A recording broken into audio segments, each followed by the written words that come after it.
नमस्कार। मैं रविश कुमार। देशवासियों, मेरे सभी भाइयों और बहनों, एक बार फिर से आप सभी का हार्दिक स्वागत है हमारे इस चैनल पर।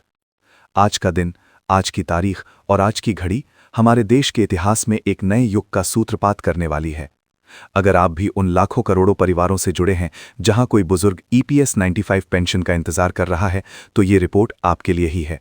हमारे साथ बने रहिए, क्योंकि आज हम आपको एक ऐसी जीत की कहानी सुनाने जा रहे हैं जिसके लिए 30 साल से अधिक का संघर्ष, अथक परिश्रम और एक विश्वास लगा है।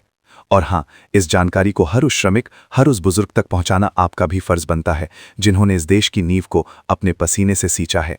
तो चलिए शुरू करते हैं। आज की तारीख है 19 जनवरी 2026। ये एक साधारण सा पन्ना नहीं है। ये वो दिन है जो इतिहास के पन्नों पर सुनहरी स्याही से लिखा जाएगा। ये वो सुबह है जिसकी कल्पना करोड़ों EPS 95 पेंशन धारक अपने जीवन के पिछले 3 दशकों से कर रहे थे। एक ऐसी सुबह जो उनके लिए न्याय, सम्मान और सुरक्षा की गारंटी लेकर आई है। आज उस लंबे और कठिन संघर्ष को एक निर्णायक मोड़ मिल गया है। उस आंदोलन को जिसे दबाने, कुचलने और नजरअंदाज करने की असंख्य कोशिशें हुईं, आखिरकार उसकी आवाज सर्वोच्च शिखर तक पहुंच ही गई। दरअसल EPS 95 यानी एम्प्लॉयज पेंशन स्कीम 10,995 से जुड़े करोड़ों पूर्व कर्मचारी आज तक मात्र 1,000 से लेकर 2,250 रुपए की नाम मात्र पेंशन पर अपना जीवन यापन करने को मजबूर थे। एक ऐसी राशि जो आज के महंगाई के दौर में किसी व्यक्ति के लिए महज एक दिन का खर्च भी पूरा नहीं कर सकती। इन बुजुर्गों की मांग स्पष्ट और न्याय संगत थी। न्यूनतम पेंशन 7,500 निर्धारित की जाए, महंगाई भत्ता दिया जाए और उन्हें मुफ्त चिकित्सा सुविधा प्रदान न की जाए। ये केवल आंकड़ों की बहस नहीं थी, बल्कि उन मजदूरों के आत्मसम्मान और गरिमापूर्ण जीवन का प्रश्न था, जिन्होंने अपनी जवानी के सबसे सुनहरे साल इस देश की फैक्ट्रियों, कारखानों और उद्योगों को चलाने में लगा दिए। आज से पहले तक कई ताकतें ये कहती नहीं थकती थीं कि ये मांग केवल एक सपना है, एक खाली पुलाव है। उनका कहना था कि पेंशन को 5,500 या 7,500 तक पहुंचाना असंभव है। लेकिन साथियों, आज उन सभी संशयवादियों के मुंह पर ताला जड़ गया है। आज की घटनाओं ने यह साबित कर दिया है कि सच्चाई और न्याय के आगे कोई ताकत टिक नहीं सकती। आज उसी पेंशन योजना ने एक ऐतिहासिक छलांग लगाई है और 7,500 के आंकड़े को छूने के लिए अपना रास्ता बना लिया है। ये एक निर्णायक मोड़ है, उम्मीदों का एक नया सवेरा है। इस लड़ाई का असली सार समझने के लिए हमें उन चेहरों को देखना होगा जो इसके पीछे हैं। एक ऐसे बुजुर्ग की कल्पना कीजिए जिसने 40 साल तक किसी कारखाने में काम किया, जिसने दिन रात एक करके मशीनों के शोर के बीच धूल धक्कड़ में अपना स्वास्थ्य कमवाकर देश की अर्थव्यवस्था के पहिए को चलाया। आज वही बुजुर्ग बीमारी और महंगाई के बीच फंसा है। उसकी पेंशन इतनी नगण्य है कि महीने के पहले हफ्ते में ही खत्म हो जाती है। बाकी 3 हफ्ते वो किसी तरह गुजारा करता है। क्या यही है उसके परिश्रम का मूल्य? क्या यही है सम्मानजनक जीवन? आज का दिन इसी सवाल का जवाब है। इस ऐतिहासिक परिवर्तन के पीछे एक संगठित, अनवरत और अटूट आंदोलन का बल है। नेशनल एजुटेशन कमेटी यानी NSC और उनके दृढ़ नेता कमांडर अशोक रावत के नेतृत्व में यह आंदोलन एक जन सैलाब में तब्दील हो चुका था। देश के कोने कोने से, उत्तर प्रदेश, बिहार, महाराष्ट्र, मध्य प्रदेश, पंजाब, हरियाणा, राजस्थान, हर जगह से पेंशन धारक एकजुट हो रहे थे।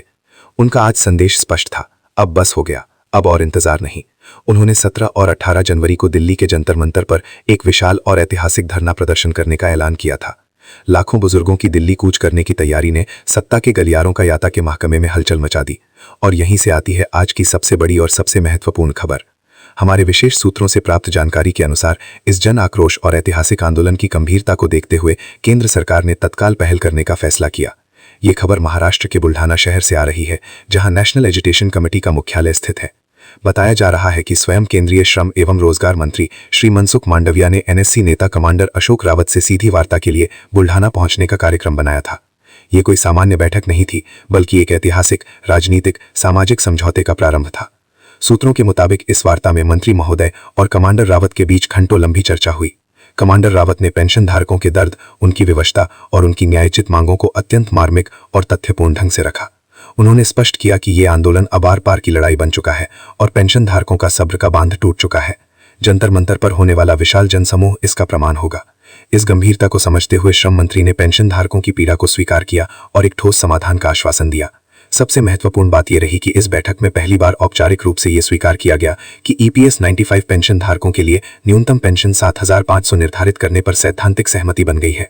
ये एक ऐतिहासिक घोषणा है। इसके साथ ही महंगाई भत्ते यानी DA को पेंशन से जोड़ने और एक समग्र मुफ्त चिकित्सा बीमा या योजना प्रदान करने पर भी गहन विचार विमर्श हुआ और इन पर सकारात्मक प्रगति दर्ज की गई। एक और महत्वपूर्ण मुद्दा जो अक्सर भ्रम पैदा करता था, वो था पेंशन की उम्र सीमा और पात्रता को लेकर। इस बैठक में ये स्पष्ट किया गया कि योजना के सभी पात्र लाभार्थियों को बिना किसी भेदभाव के उनका पूरा हक दिया जाएगा। यानी जो भी कर्मचारी EPS 95 के तहत पंजीकृत है और पात्रता शर्तों को पूरा करता है, उसे ये बढ़ी हुई पेंशन राशि प्राप्त होगी। ये वार्ता इतनी सकारात्मक और निर्णायक रही कि इसके परिणाम स्वरूप NSC ने 17 और 18 जनवरी को होने वाले दिल्ली कूच और जंतर मंतर के विरोध प्रदर्शन को स्थगित करने का फैसला लिया। ये निर्णय सरकार द्वारा दिए गए ठोस आश्वासनों और त्वरित कार्रवाई के विश्वास के आधार पर लिया गया। कमांडर अशोक रावत ने सभी पेंशन धारकों से अपील की कि वे शांतिपूर्ण रहें और आने वाले दिनों में आधिकारिक अधिसूचना का इंतजार करें। साथियों, ये केवल एक बैठक का नतीजा नहीं है, ये तो वो चिंगारी है जो 3 दशक के संघर्ष की लकड़ियों को जलाकर एक विशाल मशाल बन गई है। इस सफलता के पीछे हर उस पेंशन धारक का आंसू, हर उस परिवार का संघर्ष और हर उस ट्रेड यूनियन कार्यकर्ता का परिश्रम शामिल है जो सड़कों से लेकर संसद तक इस आवाज को पहुंचाने में जुटा रहा। नेशनल एजुकेशन कमेटी की भूमिका इसमें अतुलनीय रही है।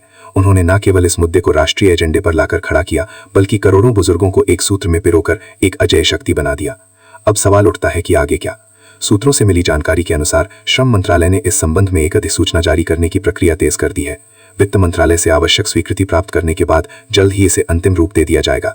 संभावना है कि आने वाले कुछ हफ्तों में ही इस ऐतिहासिक निर्णय की औपचारिक घोषणा हो जाएगी।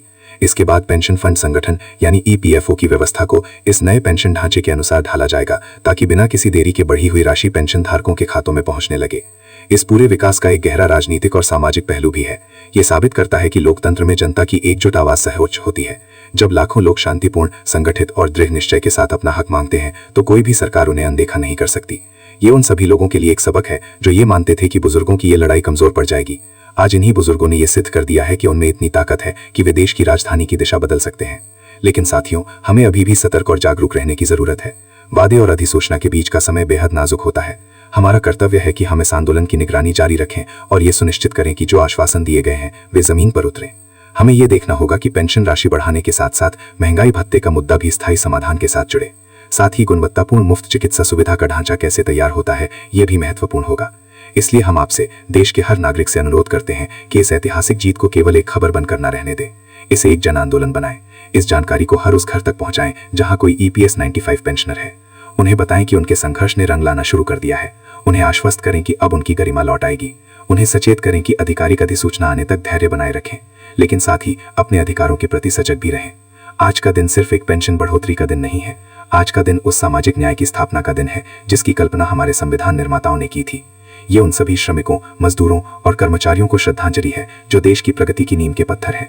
ये उस भारत की जीत है जहां हर बुजुर्ग बिना किसी चिंता के सम्मान के साथ अपना जीवन व्यतीत कर सके। हमारा चैनल इस पूरी यात्रा का एक साक्ष्य रहा है और आगे भी रहेगा। हम आपको इस मुद्दे से जुड़ी हर छोटी बड़ी अपडेट, हर नए विकास से अवगत कराते रहेंगे।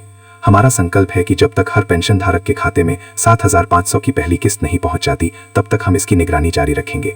तो दोस्तों, आज के इस ऐतिहासिक समाचार विशेष को यहीं विराम देते हैं। उम्मीद है कि ये जानकारी आपको पसंद आई होगी। ऐसी ही निष्पक्ष, सटीक और जनहित से जुड़ी खबरों के लिए हमारे चैनल से जुड़े रहिए। इस वीडियो को लाइक करिए, अपने सभी परिचितों तक शेयर कीजिए और चैनल को सब्सक्राइब करना ना भूलिए, ताकि आप तक ऐसी ही महत्वपूर्ण सूचनाएं पहुंचती रहें। आपकी टिप्पणियां और सुझाव हमारे लिए मार्गदर्शन का काम करते हैं। नीचे कमेंट बॉक्स में हमें जरूर बताएं कि आप इस ऐतिहासिक निर्णय के बारे में क्या सोचते हैं।